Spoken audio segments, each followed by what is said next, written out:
Apologetika Sejarah. Natal pangan? Tidak. Apakah benar kitab suci melarang pohon Natal? Tidak. Dan itu belum semuanya. Oleh Sean McCarthy. Salah satu acara pertama tentang Natal yang saya tonton saat saya kecil adalah A Charlie Brown Christmas. Dan saya sudah bertahun-tahun tidak menontonnya.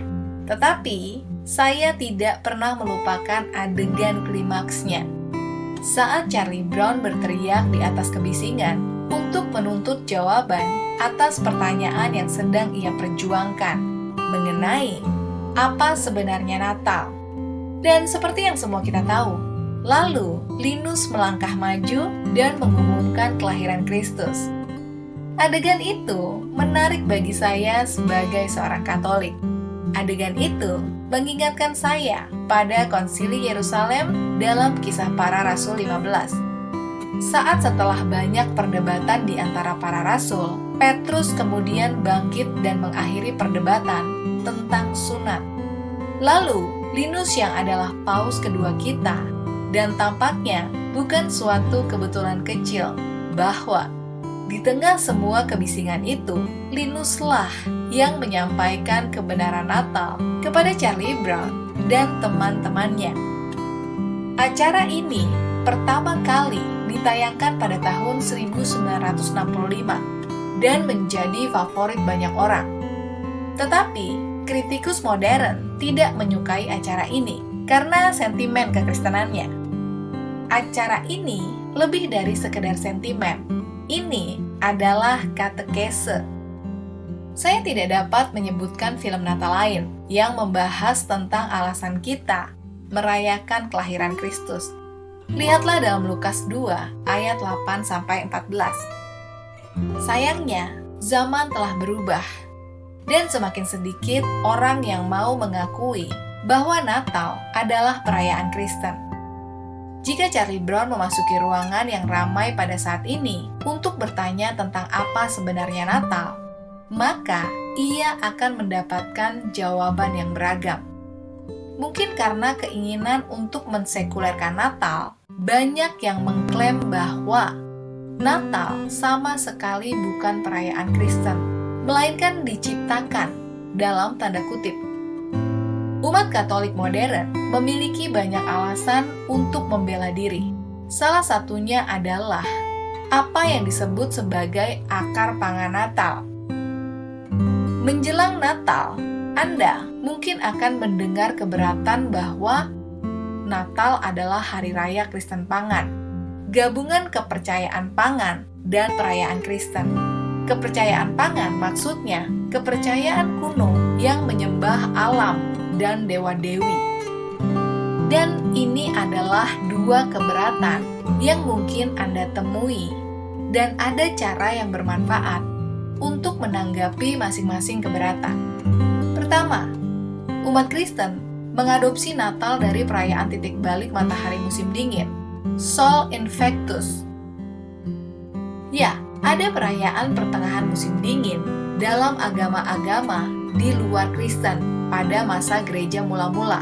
Bahkan, seperti halnya Paskah, gereja-gereja timur dan barat merayakan Natal secara berbeda. Dan hingga baru-baru ini, orang-orang Amerika tidak merayakan sama sekali. Gereja-gereja barat memimpin dengan perayaan khas, berbasis kelahiran Yesus, yang diakhiri dengan misa kudus. Natal bukanlah perayaan yang diasimilasi hingga abad keempat. Apakah itu berarti bahwa Rasul Yohanes dan Filokarpus dan Irenasius, 3 orang yang memiliki hubungan dengan para rasul, tidak merayakan Natal? Bisa saja. Namun, tidak ada yang salah dengan ini. Tidak pernah ada perdebatan tentang kelahiran Kristus. Sebaliknya, perdebatan itu adalah tentang perayaannya, karena Natal butuh waktu untuk berkembang. Orang yang mempertahankan akar pangan Natal harus bertanya pada dirinya sendiri. Pertanyaan-pertanyaannya seperti ini.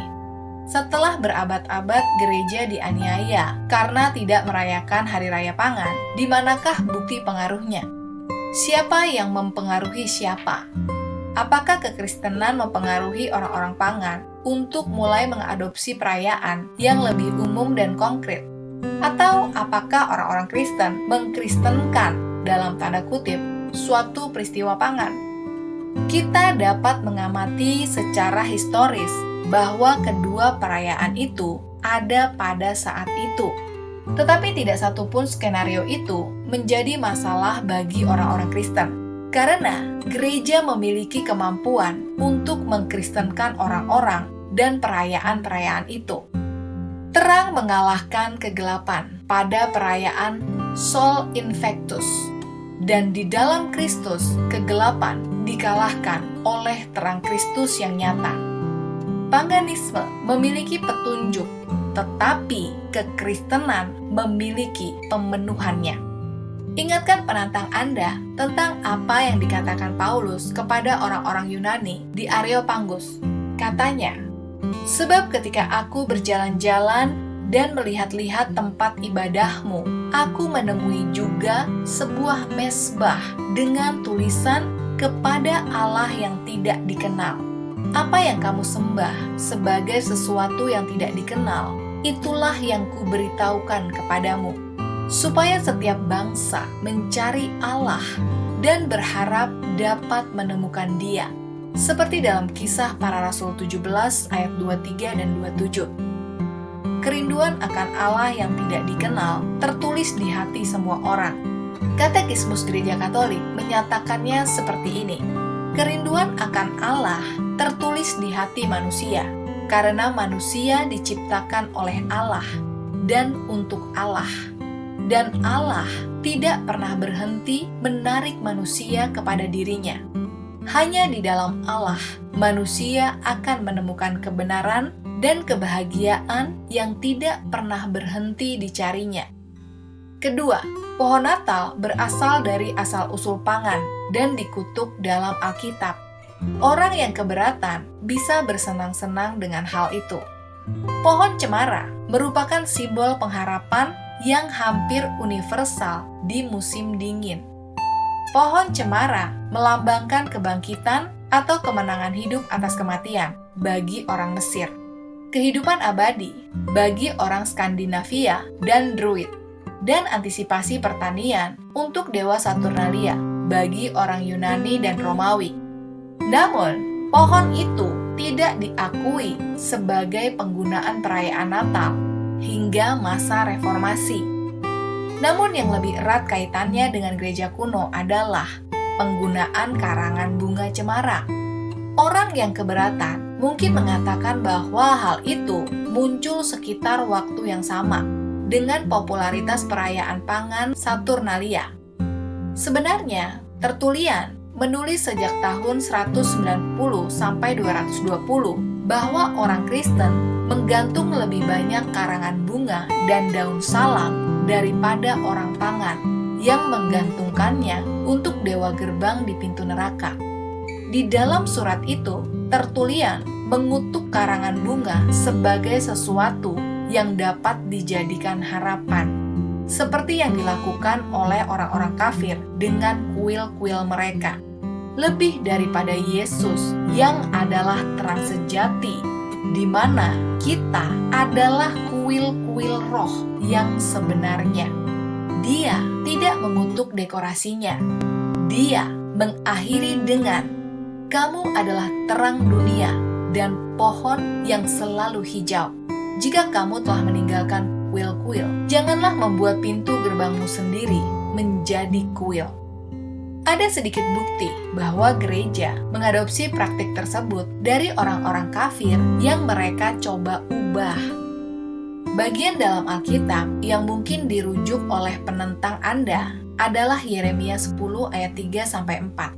Beginilah firman Tuhan, "Jangan pelajari adat istiadat bangsa-bangsa, dan jangan takut terhadap tanda-tanda langit, meskipun bangsa-bangsa takut padanya.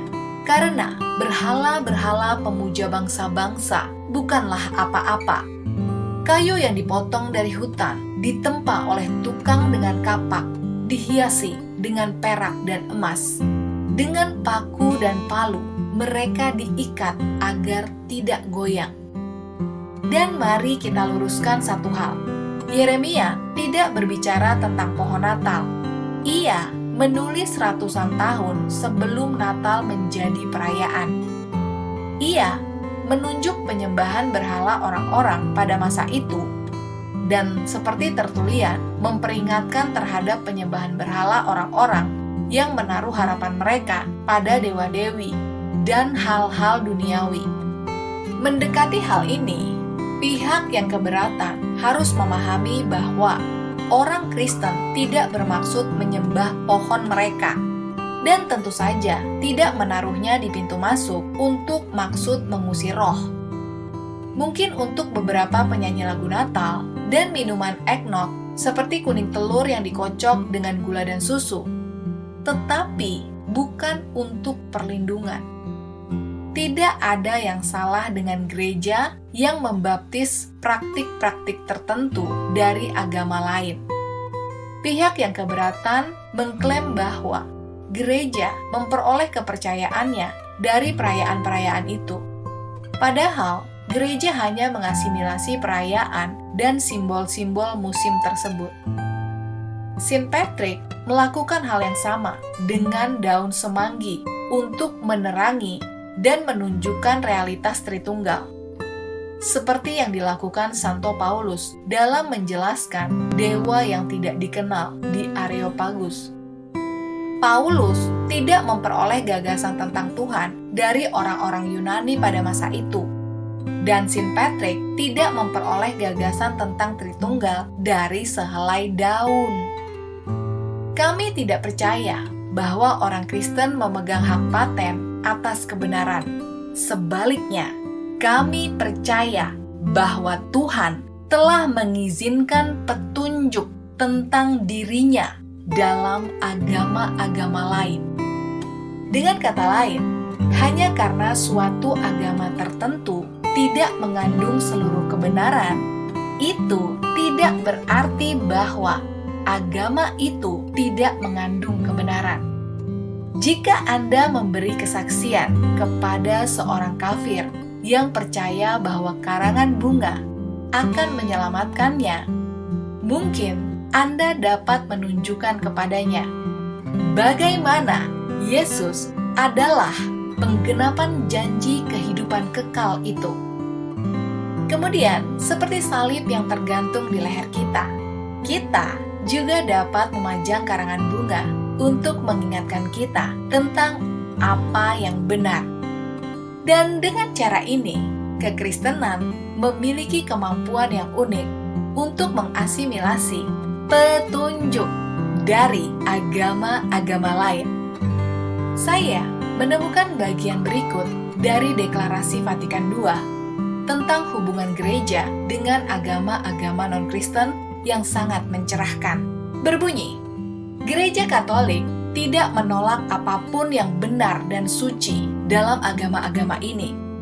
Gereja memandang dengan rasa hormat yang tulus cara-cara berperilaku dan hidup, ajaran-ajaran dan perintah-perintah yang meskipun berbeda dalam banyak aspek dari yang dianut dan ditetapkannya, namun seringkali mencerminkan sinar kebenaran yang menerangi semua orang.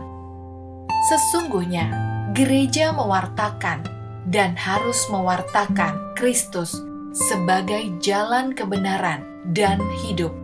Seperti dalam Yohanes 14 ayat 6.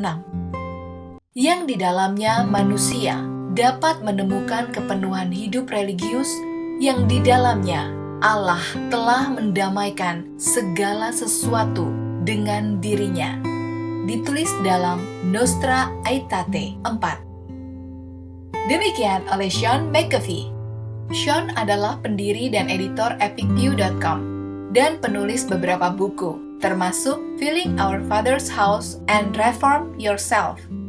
Ia berkontribusi pada banyak sumber daya Katolik daring dan meraih gelar master dalam teologi dogmatis dari Holy Apostle College and Seminary. Sean adalah seorang Dominikan awam dan tinggal bersama istri dan anak-anaknya di Vicenza, Italia. Dan semoga hal ini dapat menjadi inspirasi iman kita semua. Ingatlah untuk selalu tetap setia pada iman Katolik kita.